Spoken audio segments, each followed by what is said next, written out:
tugwaho ikaze ku kibuga cy'imirwano ikomeje guhanganisha M23 na FARDC. Intambara ikomeje kuzamura urwego, ariko nanone abarwanyi batanu ba ADF bamanitse amaboko bishyikiriza igisirikare cya Congo FARDC.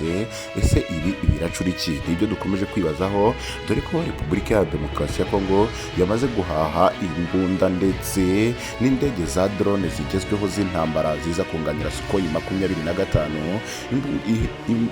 Indege zigeze kuri 9 zose. Abenshi bakomeje kwibaza icyaba kishe inyuma y'uyu mugambi wa Perezida Antoine Felix Tshisekedi Tshilombo ukomeje n'ubundi kwigwizaho ibisasu, kwigwizaho imbunda ndetse n'abasirikare b'abacanshuro, dore ko n'ubundi yazanye abasirikare b'abashinwa ngo bagomba kwigisha abasirikare ba Repubulika ya Demokarasi ya Congo gutwara izi ndege, kuzirasisha ndetse no kuzikoresha mu buryo bw'ubutasi. Ni byinshi bigenda bivugwa ku rugamba ndetse no ku mirongo ya mbere, ariko ibyo byose niba ari ubwa mbere ubanye natwe, rebe hepfo y'video maze kandi subscribe tujye turushaho kubana umunsi ku munsi kandi amakuru yacu ajya kugeraho mu ba mbere.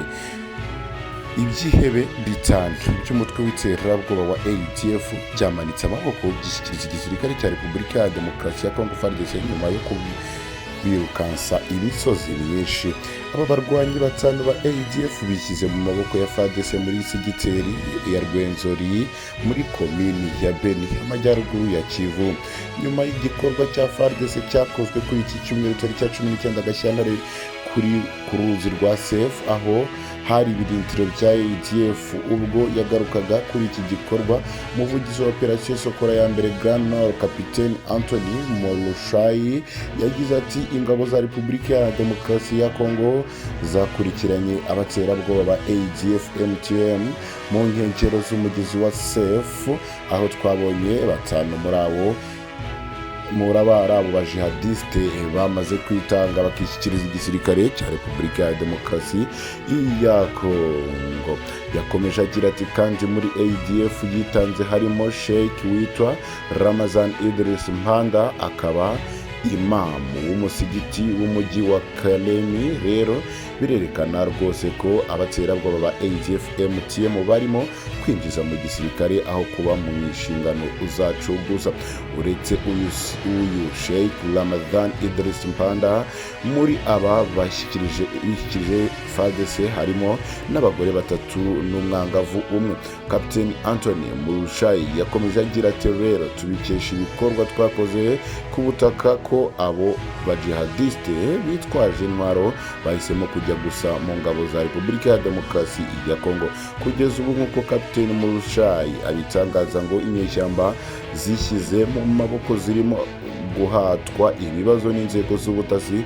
Ati kandi twizera ko mu bihe biri imbere tuzaba dufite andi makuru yadufasha gukora ibikorwa byo guhashya uyu mutwe wa ADF MTM uko byagenda kose, dore ko nyine Repubulika ya Demokarasi ya Congo ikomeze gushira imbaraga mu kugira ngo ADF nayo ibe yava mu gihugu cya Repubulika ya Demokarasi ya Congo, dore ko nayo iri mu mitwe y'inyeshyamba ihangayikishije iki gihugu ndetse n'abanyagihugu bitewe n'imyitwarire yayo ndetse n'ibikorwa byabo byo guca imitwe, gusahura ndetse no kwica bya hato na hato bidafite impamvu.